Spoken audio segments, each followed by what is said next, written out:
Hey, Thomasin. Hello. So in this film, paradise is sort of a trap. What about filming in paradise? Is it hellacious? Is it idyllic? Uh, Probably a mix of both. It was definitely like just being surrounded by those mountains and the nature and the incredible set that they created in the background. It was really idyllic for a vacation, for a holiday maybe, but like once you actually have to start working in the sand and the heat and the sweat, there's some issues arise. So yeah, it was a very interesting experience to be filming there, but also just like because we were filming during a pandemic, it was also just really surreal to be anywhere away from home. So yeah. This film really capitalizes on a universal fear of death. Mhm. What is scary to you about getting older, losing time? Yeah, I think I don't know. That's a not a fear for everybody, but that's something the idea of aging and of death, and of like just like the fear of the unknown. You never know what's gonna happen. Is something that people are constantly thinking about. For me, I'm not so much afraid of death as I am of just like health in general. So kind of the idea of like I don't know, just like everything, all of these issues coming on all at once is like would be terrifying to me. Luckily for Maddox, she's a pretty healthy human being, so she didn't have to deal with too much of that stuff. Um, but yeah, I don't know, the themes of the script are things that are constantly on everyone's minds, and I think themes that really drew me in the first place. Because something that I get really excited about through acting and through telling stories is just like the exploration of different ideas and different ways of life or experiences.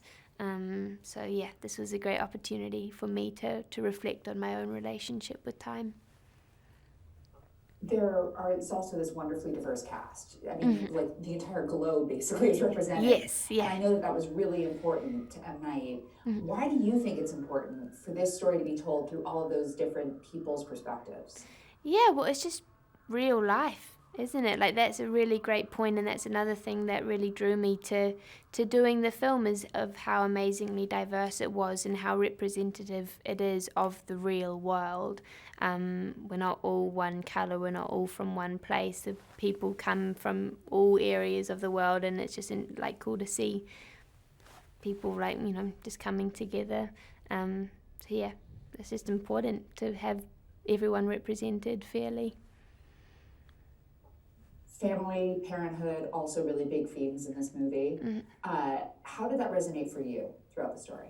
Yeah, I think during the pandemic, I kind of came to a big realization that my parents aren't indestructible beings. They've got their own feelings and their own fears and their own struggles that they're dealing with, which every kind of teenager comes to realize eventually, and that it's not just about them caring for you, but also you caring for them and being there for them. And so I think Maddox really realizes that throughout the film that her parents aren't perfect, and that's just something that you've got to deal with because we're all figuring things out.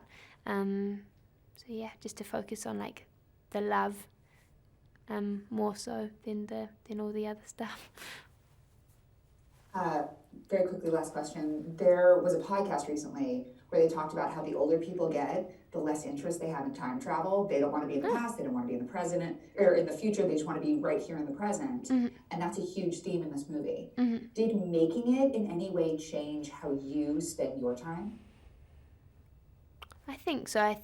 Well, I hope it did. I think it definitely made me think a lot more about how I spend my time and kind of reminded me to be in the present rather than thinking or worrying about what's to come or agonizing over like dumb things I've done in the past.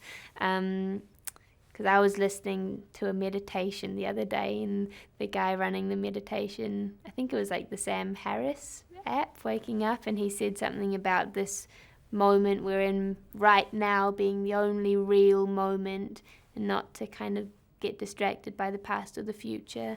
Um, So yeah, it kind of is just like a good reminder, and it's impossible to, to be able to handle life perfectly, or handle your time perfectly. So you gotta take it all as it comes and try to enjoy things as much as possible.